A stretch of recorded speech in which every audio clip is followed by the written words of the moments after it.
Pemerintah memperpanjang kembali penerapan pemberlakuan pembatasan kegiatan masyarakat level 2 hingga 4 di Jawa Bali terhitung sejak tanggal 7 September hingga 13 September 2021. Terkait dengan perpanjangan itu, pemerintah melalui Kementerian Dalam Negeri mengeluarkan aturan baru PPKM level 2 hingga 4 di wilayah Jawa dan Bali.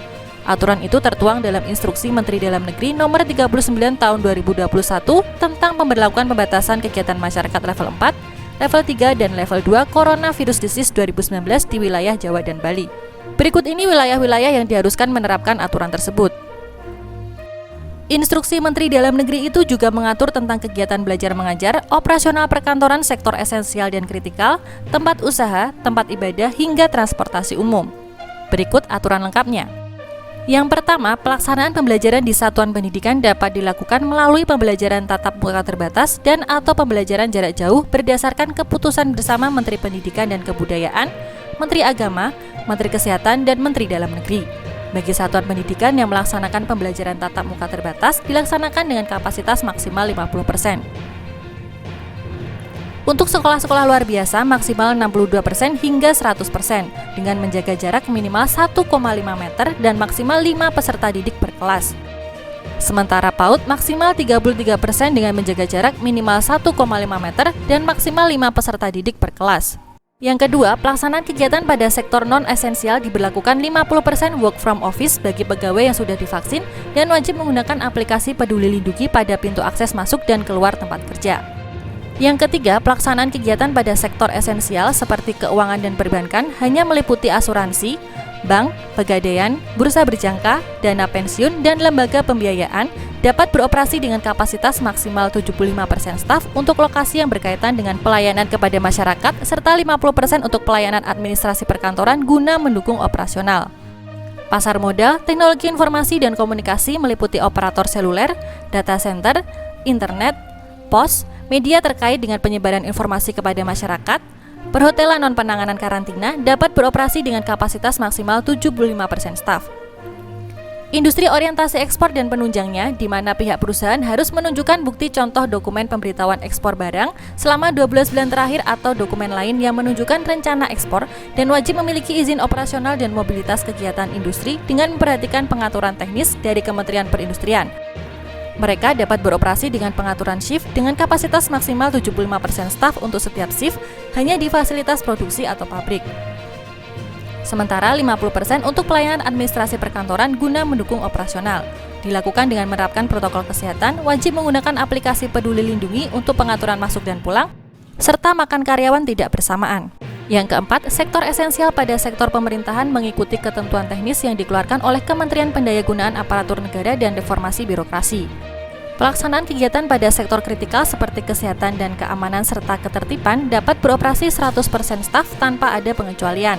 Penanganan bencana, energi, logistik, transportasi, dan distribusi, terutama untuk kebutuhan pokok masyarakat seperti makanan dan minuman serta penunjangnya, termasuk untuk ternak atau hewan peliharaan, pupuk dan petrokimia, semen dan bahan bangunan, objek vital nasional, proyek strategis nasional, konstruksi, utilitas dasar seperti listrik, air, dan pengelolaan sampah dapat beroperasi 100% maksimal staf hanya pada fasilitas produksi atau konstruksi atau pelayanan kepada masyarakat. Yang keenam, untuk supermarket, hypermarket, pasar tradisional, toko kelontong, dan pasar swalayan yang menjual kebutuhan sehari-hari, dibatasi jam operasional sampai dengan pukul 9 malam waktu setempat dengan kapasitas pengunjung 75%. Untuk supermarket dan hypermarket wajib menggunakan aplikasi Peduli Lindungi mulai tanggal 14 September 2021. Yang ketujuh, untuk apotek dan toko obat dapat buka selama 24 jam. Kedelapan, pasar rakyat yang menjual barang non-kebutuhan sehari-hari dapat beroperasi dengan kapasitas maksimal 75% dan jam operasional sampai dengan pukul 6 petang waktu setempat. Yang kesembilan, pedagang kaki lima, toko kelontong, agen atau outlet voucher, pangkas rambut, laundry, pedagang asongan, bengkel kecil, cucian kendaraan, dan lain-lain yang sejenis diizinkan buka dengan protokol kesehatan sampai dengan pukul 9 malam waktu setempat yang pengaturan teknisnya diatur oleh pemerintah daerah. Warung makan atau warteg, pedagang kaki lima, lapak jajanan dan sejenisnya diizinkan buka dengan protokol kesehatan yang ketat sampai dengan pukul 9 malam waktu setempat dengan maksimal pengunjung makan 50% dari kapasitas dan waktu makan maksimal 60 menit yang pengaturan teknis diatur oleh pemerintah daerah. Restoran atau rumah makan atau kafe dengan lokasi yang berada di dalam gedung atau toko tertutup, baik yang berada pada lokasi tersendiri maupun yang berlokasi pada pusat perbelanjaan, diizinkan menerima makan di tempat dengan maksimal pengunjung 50% dari kapasitas dan waktu makan maksimal 60 menit. Wajib menggunakan aplikasi Peduli Lindungi untuk melakukan screening terhadap semua pengunjung dan pegawai dengan pengaturan teknis yang diatur oleh pemerintah daerah. Sementara untuk restoran atau rumah makan atau kafe dengan area pelayanan di ruang terbuka diizinkan buka dengan protokol kesehatan yang ketat dan dengan aturan yang sama dengan yang berada di dalam gedung atau toko tertutup. Yang ke-11, kegiatan pada pusat perbelanjaan atau mal atau pusat perdagangan dibuka dengan kapasitas maksimal 50% sampai dengan pukul 9 malam waktu setempat dengan memperhatikan ketentuan nomor 6 dan 10 poin kedua serta wajib menggunakan aplikasi Peduli Lindungi. 12. Pelaksanaan kegiatan konstruksi untuk infrastruktur publik dan konstruksi swasta beroperasi 100% dengan menerapkan protokol kesehatan secara lebih ketat. 13.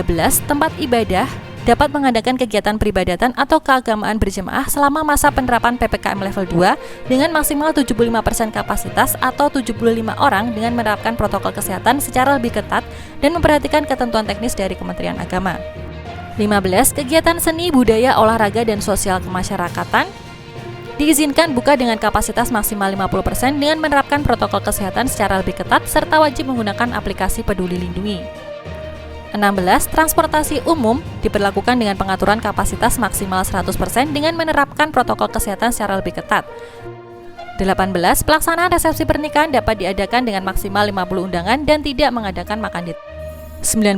Pelaku perjalanan domestik yang menggunakan mobil pribadi seperti sepeda motor dan transportasi umum jarak jauh seperti pesawat udara, bis, kapal laut, dan kereta api harus menunjukkan kartu vaksin minimal vaksinasi dosis pertama, menunjukkan PCR H-2 untuk pesawat udara, serta antigen H-1 untuk moda transportasi mobil pribadi, sepeda motor, bis, kereta api, dan kapal laut.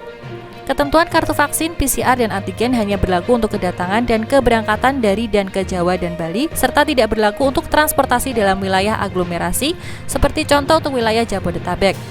Untuk perjalanan pesawat udara antar kota atau kabupaten di dalam Jawa Bali dapat menunjukkan hasil negatif antigen H-1 dengan syarat sudah memperoleh vaksinasi dosis kedua, dan hasil negatif PCR H-2 jika baru memperoleh vaksin dosis 1. Untuk sopir kendaraan logistik dan transportasi barang lainnya dikecualikan dari ketentuan memiliki kartu vaksin. 20. Tetap memakai masker dengan benar dan konsisten saat melaksanakan kegiatan di luar rumah serta tidak diizinkan penggunaan face shield tanpa menggunakan masker. Terakhir, pelaksanaan PPKM di tingkat RT RW, desa, kelurahan, dan kecamatan tetap diberlakukan dengan mengaktifkan posko-posko di setiap tingkatan dengan melihat kriteria zonasi pengendalian wilayah.